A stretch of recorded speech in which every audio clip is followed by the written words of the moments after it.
Someone in your life is running a system on you right now. Not always consciously, not always cruelly. They found the part of you that still needs reassurance, and they learned how to touch it.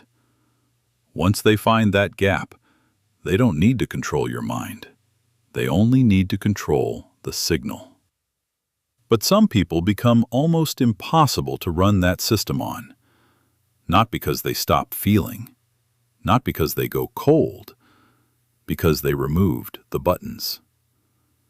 There are 5 internal structures that make a person extremely difficult to control. And the last one, the one Machiavelli's writing keeps returning to, is the foundation beneath all the others. We'll get there. But first, you need to understand why the whole system starts with something you do automatically, dozens of times a day, without ever noticing it. Lesson 1. The approval addiction. Everyone sees what you appear to be. Few experience what you really are. Machiavelli, the Prince. He wasn't admiring manipulators. He was pointing to the gap they live on. The gap between how you appear and what you actually feel. That is where approval addiction lives. And once someone gains consistent access to that gap, they gain a strong lever over your reactions. It shows up in moments so small most people miss them.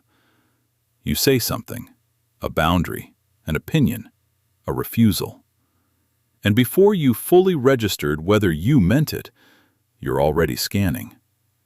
Did their face change? Did they go quiet? Did the warmth drop? That scan happens automatically. Most people never catch it. And what it means is this. Your sense of whether something was right has been outsourced, not to your own judgment, but to theirs. A manipulator doesn't need to fight you. They just need to become the primary source of the signal you're already scanning for. Withhold it. Give it. Withhold it again. You will adjust yourself, voluntarily, without being asked. This is the operating mechanism behind love bombing, hot and cold behavior, and strategic withdrawal. These tactics work far better when the approval scan is already running. And for most people, it runs constantly. Have you ever spent hours after a conversation replaying the moment their tone changed? Not what was said, just the tone. That is the scan. Running. Looking for the verdict. The first step out is noticing it. But here's what no one tells you. Noticing the scan alone can make things worse.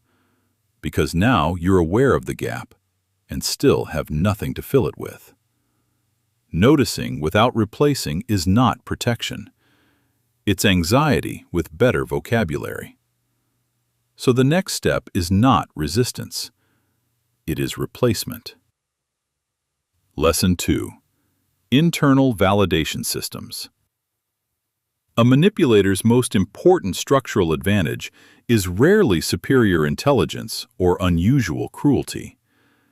It's that they understand, usually intuitively, that most people don't have a working internal system for telling themselves, "You were right. You handled that. You held your position, and it was correct." Most people do not feel settled after a decision until someone else confirms it. And if the confirmation never comes, or arrives and is then withdrawn, they unsettle. This is not arrogance. It is refusing to let someone else's mood become your judge. The next time you leave a hard conversation and feel the urge to ask someone, "Was I wrong?" Stop there. Route the question through yourself first. 3 questions. They sound simple. They aren't.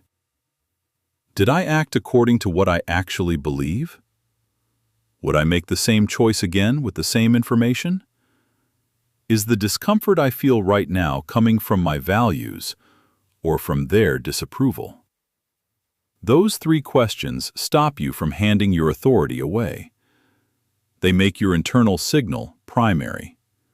The external signal, still useful, still worth hearing, but no longer the verdict. The people who are hardest to manipulate don't lack curiosity about what others think. They simply process it second, not first. And by the time someone else's signal reaches them, they've already decided. But here's what no one tells you about the next step. And this is where most intelligent people completely misunderstand what self-protection actually looks like. Lesson 3. The Indifference Shield. This is where most people completely misunderstand self-protection. They think it means becoming harder, more guarded, less available. It doesn't. Machiavelli kept returning to one idea. Pressure matters less than what pressure can make you do. A skilled person applying pressure doesn't need you to believe them. They need you to react. Shame, fear, guilt, urgency. Once those states take over, your decisions get smaller and faster. You explain too much. You apologize too early. You agree just to end the pressure. That is the mechanism. Not persuasion, reaction. Which means the most powerful counter is not a better argument. It's the gap between what they do and what you do next. Not performed calm, not suppression. An actual internal state where the pressure lands and finds nothing to grip. You build it by catching that gap when it's small, feeling the stimulus, choosing your response, instead of automatically converting pressure into behavior. The manipulator performs, you observe, and the gap, that gap, becomes yours. But the next lesson is where it gets personal. Because what I'm about to describe, you've almost certainly felt it this week. Lesson 4. Scarcity versus abundance.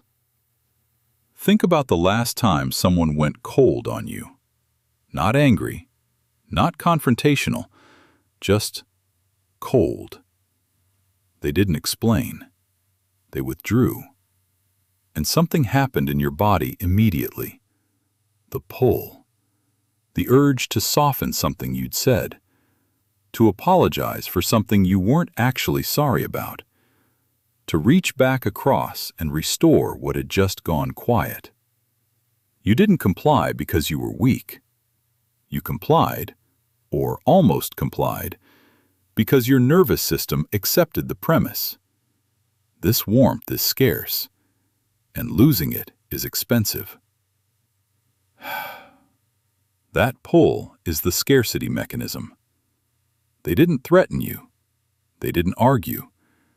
They simply made themselves less available, and your nervous system did the mathematics on its own. The calculation went, this connection matters. If I lose it, I lose something I need. What is the cost of softening?